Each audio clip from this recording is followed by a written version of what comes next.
All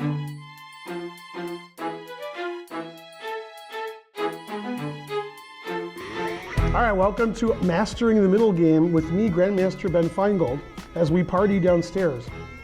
So we're going to party like it's 1990s this lecture, because I'm going to show 3 games that I played in the early 1990s when I was a good player, a long time ago in a galaxy far, far away, showing in theaters near you.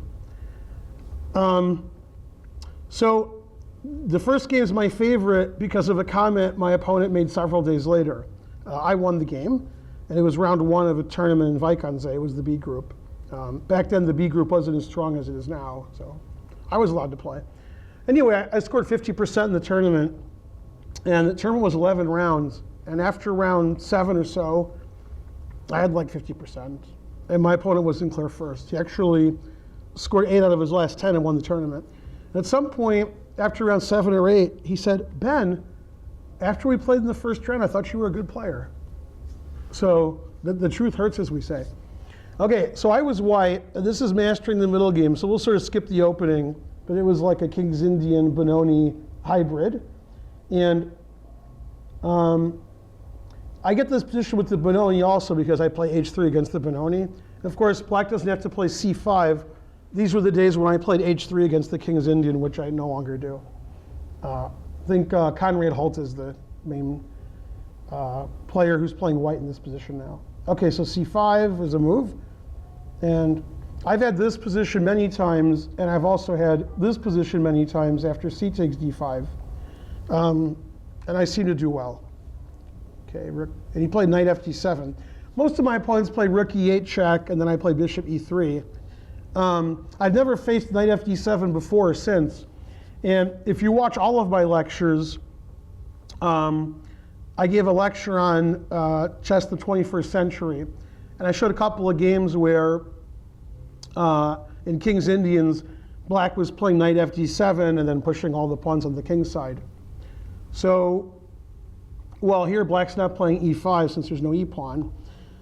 Black can play F5, but actually the idea is when black plays knight E5, if I take it, my opponent can take with the bishop, whereas if black plays the same plan with the other knight, now when I take, you have to take with the pawn.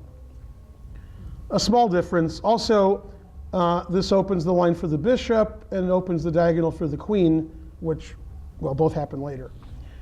Okay, so knight FD7 is a very unusual move, and it's the kind of move strong players like to play in sort of secret prep, play a move that they know that you don't. And okay, so I castled and knight E5. And he took with the pawn, which is a little surprising because you could play the other knight to D7 and take with the pawn. And then I think actually it's better if this knight's on F6, because then you could play knight E8, knight D6 in such a situation. So I'm not really a big fan of knight FD7. The main benefit for black is black has to play F5 very quickly. Okay, and this is sort of the beginning of the middle game. I think the opening's over. Now, what the 3 middle games have in common, other than they were played in the early 1990s, is in all of the games I had a lead in development, and well, if you allow your opponent to catch up, then the game would be about equal. So you try to punish your opponent by playing aggressively and opening up the position, something I don't do now, but I did when I was younger. Okay, so I play F4, and I'd like to play F5 next move and start an attack and get control of the E4 square. Okay, so my opponent played F5. Makes sense. Bishop H6.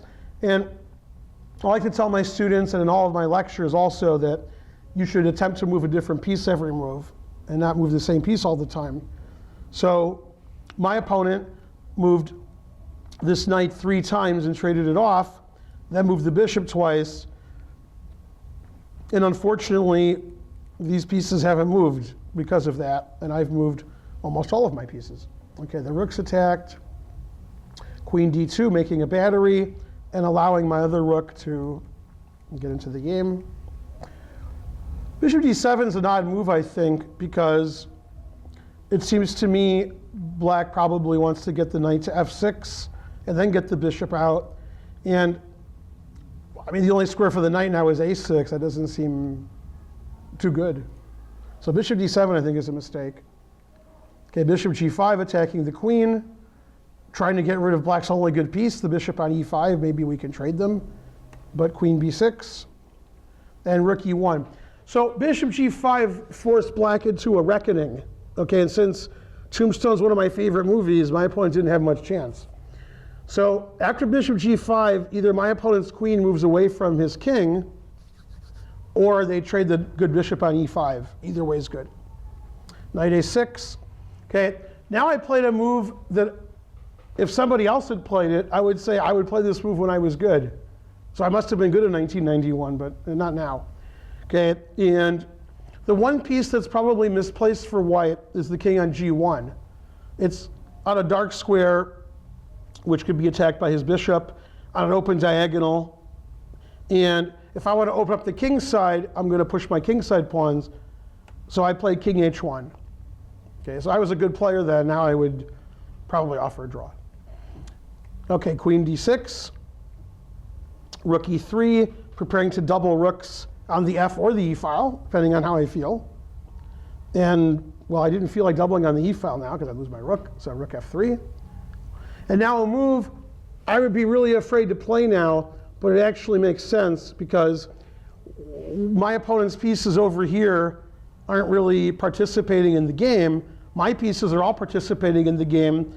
And if you cut the board in half, lengthwise, and you look to the right and left side of the board, black's king doesn't have a lot of stuff near it, and black has pushed a lot of pawns in front of his king. And my rooks are on the f file, my queen and bishop make a battery, my bishop's on d3, and it makes a lot of sense that I open up the king side. And the only thing that's really saving black is this pawn on f5. If the pawn wasn't there, I could attack down the f file, and probably equally as important, I could play the move knight e4, which would be very strong. Not a lot of squares for the black queen. So I played g4, which seems a little crazy to me now, but computers salivating. I had to buy a new computer. It got all wet. And I'm threatening the f5 pawn with a lot of things. And if you take on g4, I can infiltrate, which is what happened. And yeah, the computer says I'm killing it. Now, according to my engine, which I didn't have run very long, it says the best move is queen g3, which sacrifices the bishop on d7. And actually, after queen g3, rook takes d7, it plays h5. And it says white's close to winning. Black has some tricks for the piece, but okay. Well, queen g3 is a computer move. We're not going to give our bishop away. So my opponent played bishop f5, which makes the coordination between my rooks sort of a block there. And I take the bishop. And unfortunately for my opponent, taking the rook isn't very good because I have bishop e6 double check, king g7 due to its legality. There are no more legal moves. And then knight e4. And the truth hurts. I could also play rook f7 check first, knight e4. And a funny way to win the game, for example, if queen here, I'm sure a lot of moves win, but probably this is what the crowd would want. Queen takes d4, bishop f6, rook g7, and irrespective of whether he goes to f8 or g8, this is still mate. This is a cuter mate, so. Okay, so taking on f7 is not recommended. My opponent took on f5. I played bishop f4, which puts a little skewer action here, forcing bishop e5. Rook takes f5. And again, I have materials equal. My king is safer than my opponent's. I have a passed d pawn that's protected. And my opponent's knight on c7. It makes you wonder why he played knight fd7, knight e5 in the opening if his plan with his other knight was knight a6 to c7. And I've probably said this in previous lectures, but you were probably asleep. Gregory Kaidanov told me many times that in chess camps, his kids are very concerned with pawn structure, but they should be more concerned with piece activity. And pieces are worth more than pawns. If your pieces are active, you can have a bad pawn structure while you're checkmating your opponent. Okay, he has to trade. All my pieces are attacking his king. Knight e4. And queen g6 was played as his flag was falling. And of course he realized that rook g5 wins his queen. Probably when he played queen g6, he was thinking rook takes g4 and he would get both of my rooks. But since my rook on f4 is protected, rook g5 just wins his queen. Okay, so after queen g6, I'm not sure if his flag fell or he resigned or both. Something happened. But okay, here it doesn't really matter because if you move your queen to a safe square, like d7 or d8 or b6, I'll play rook takes g4 check and queen c3 check, and you're not going to be very happy. So this rook never moved, and this knight moved twice to a terrible square. Whereas my pieces were not only active, they were on very good squares. So after that game, my opponent thought I was a good player until he had more evidence to the contrary. Okay. So that was Alfonso Romero Holmes, and a nice guy. He won the tournament, and that was maybe the last tournament he won. Okay. So that was one of my better games, and I guess the lecture's over. Oh no, I can get more games. Okay, now my next game is also nice because my opponent's name was IB. Okay, so he's from a Scandinavian country because that's how they roll. Now I also play bridge, and as the chess players at home know, and the huge audience here, hey, keep it down in the back. We have a huge audience here. There's a chess player named Agard, A-A-G-A-R-D, a lot of A's in his name. But in bridge, there's a much better name. One of the better bridge players in the world, his name is A.A. And above one of the A's, there's a little circle. Okay, don't forget that circle. So yeah, when you play chess and you play all over the world, you meet some interesting characters. This was played in Capelle la Grande, which is a really strong tournament now in France. And I was living in Belgium at this time. This was in 1992, and they were just starting the tournament. I think the first one was maybe in the mid-'80s, and I played in every one between 88 and 92. It's a pretty strong tournament. Now there's usually over 100 grandmasters. Okay, I was white, and we played a queen's gambit, and we got this symmetrical position. And I like to play a3 here, and the idea is if black moves his bishop, then I can take the pawn and then play b4 attacking the bishop, so my a3 actually makes some sense. It's hard to play a waiting move here. I won a game against Mihai Shuba, the Romanian grandmaster, which I should have lost. He played the move knight e4. Interesting move. Okay, my opponent traded. Now this is transposed into some kind of Panov-Caro-Kann. And he traded before I moved my bishop. So that's good. I played bishop c4 in one move. And now, to me, this seems more like a queen's gambit accepted, because I played basically e3, bishop takes c4, and he's played c5, c takes d4. So right now, if I saw this position, I would think it was a queen's gambit accepted. It was actually like a boring Tarrasch where I play e3, and it could also be a Caro-Kann. You get these isolated queen pawn positions often. Okay, and back in the day, I actually had some knowledge of stuff, and I knew that in this position after the move a6, also possible as b6 or bishop to d7, black wants to play b5. Okay, and if black plays b5 and you can play d5, you can take advantage of this open diagonal, but you really can't play d5 because your bishop's hanging. So the correct move here, I believe in 1992, was bishop a2.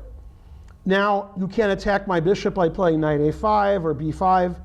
And if you play b5, I'm ready to play the move d5, taking advantage of black's pieces that haven't moved yet, plus the opening of the diagonal. And that's exactly what happened.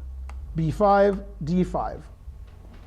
Okay, so this is sort of forced, and I'm threatening to punish my opponent here. Now, if you trade queens, you're going to lose material. You got a pin going on here, you have a threat, and your knight is defending your bishop.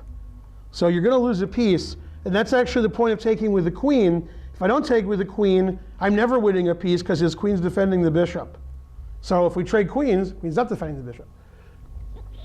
So bishop b7, and now they move queen h5. Obviously, I could never jump over my knight, so that was sort of a circuitous way to go to h5. Now, I have tremendous pressure on the diagonal and on f7 and h7. In such positions, you would normally see a knight on f6.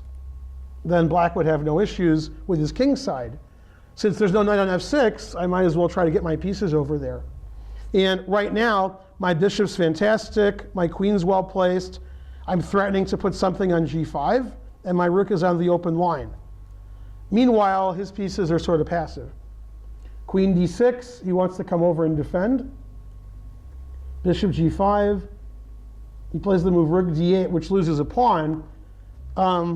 Already I think black is a little worse, maybe more than a little worse, and it's a tough defensive job since all of my pieces are attacking on e7 and f7, and his queen's going to get kicked with a move like rook a d1. He prevents that, activates his own rook. And now I have a very nice way to win a pawn. I trade and play the move knight g5. Very simple chess. I'm threatening f7 3 different ways, and more importantly, I'm threatening mate. So what move would stop all of this? G6. I assume you mean queen g6. That's what you meant. So g6 doesn't stop queen mate, but queen g6 does. Okay. Now, with queen g6, the idea is if I trade queens, he takes with a knight and he's safe. I can't take his knight right now because he takes my queen. So he thought this would save him. But here I have a very funny move that wins a pawn. No laughing at home. Do you see how I can win a pawn here? I'll give you a hint. It's a pawn capture. Good hint. Bishop takes pawn check. Bishop takes pawns up capture, but that's not the right one. It's not bad. It's probably the least obvious. Queen h7. Okay, it's check. So that forces that. And now I'm up a pawn. Hey, see, 5 is more than 4. Yeah. If he takes my knight, I take his knight. Also, his rook's hanging. If he plays rook e8, saving his rook, defending his knight, I'll play knight g5, and I'm a pawn up, and f7's weak. Okay, so that's what happened. And we traded. So the middle game is over. I won a pawn, and I won with good technique, which isn't really part of this lecture. But it was nice the way I had all my pieces participating in the attack of h7 and f7. My rook was on the e line. And probably b5 on his part was slightly mistimed. Seems like d5 gives me an advantage. And the game actually ended very quickly because I was able to win another pawn when my opponent tried to get counterplay. And the b5 pawn is going away, and he'll be down 2 pawns, so here he resigned. Pretty early resignation, I like that. But the point was the middle game where I got all my pieces active. I try to take advantage of my slight lead in development by playing d5 and opening up the position for my pieces. Okay, and last but not least, I moved back to the US in 1992, and I played Michigan senior master Fred Lindsay. These are FIDE ratings, so they're not indicative of the USCF rating. And this was played in a tournament we had, well, when I was in Michigan, now I don't think they have it anymore. It was the Michigan Invitational. So we would take the 6 best players in Michigan we could find, and we'd play a round robin. And there would be appearance fees and prizes, and I would raise money and so forth. And before and after I was organizing it, it was not quite as strong, and there weren't good prizes, and there weren't appearance fees, and the playing site was outside somewhere in the graveyard. Okay, so this is one of the nicer tournaments in Michigan, and Fred Lindsay doesn't play very often, but appearance fee and everybody is good. So, okay, now this was one of my pet openings, the Queen C2 Nimzo, so I know a lot about it. Knight C6 is a move that I frequently face. And the reason is you're attacking the D4 pawn, and later you're preparing to play the move E5. And that's exactly what happens. And many years ago, I learned this idea of playing bishop G5, and when they attack your bishop, go back to D2. And the reason is I want to castle queenside, play for an opposite side attack, and when I play the moves G4 and H4, I want my opponent to have played H6, so I can gain a tempo here. When he castles kingside, he would prefer all his pawns be unmoved.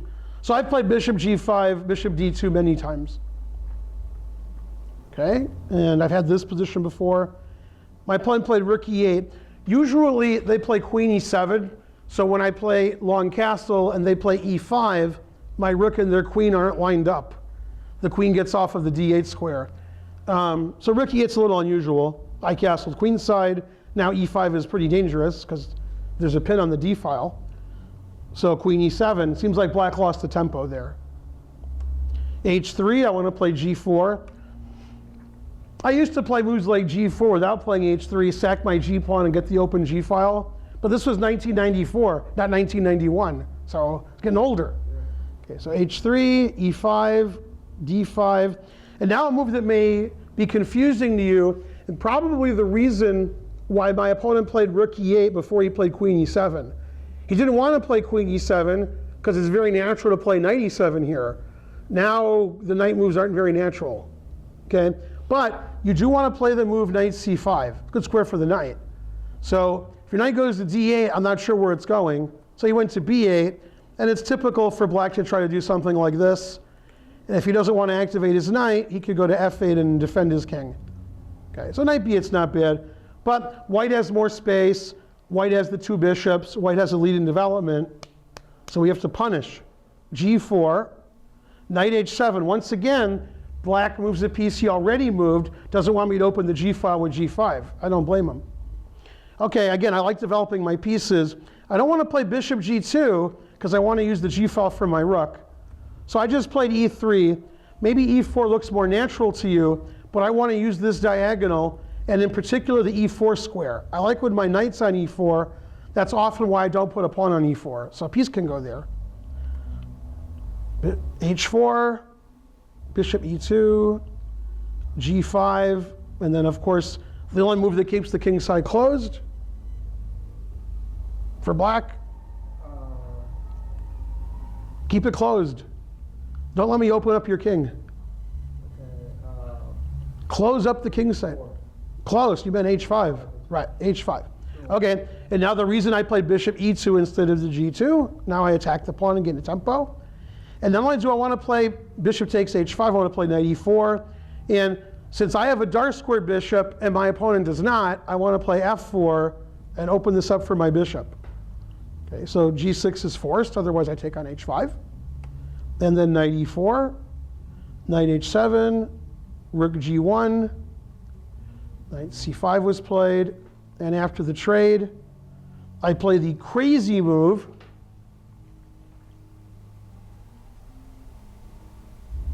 f4? I think f4 is the most normal move.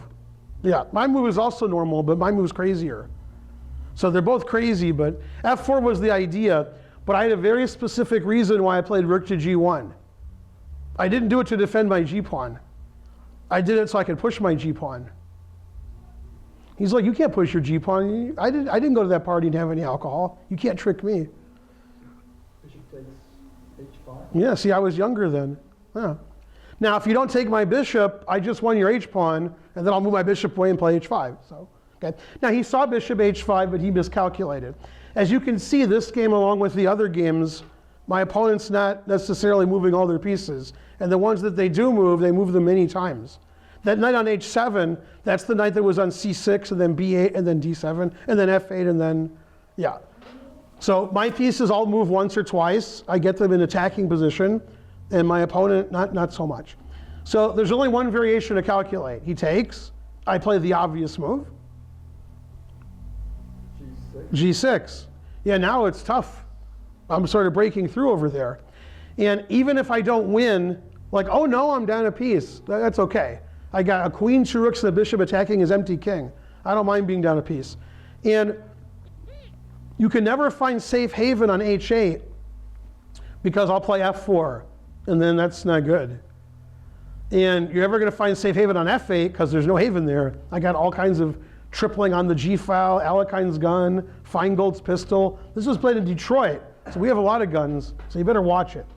Now he saw bishop h5, he saw g6, he had it all worked out. Okay, he was planning on playing knight f6. And I play double check, so he has to take with the king.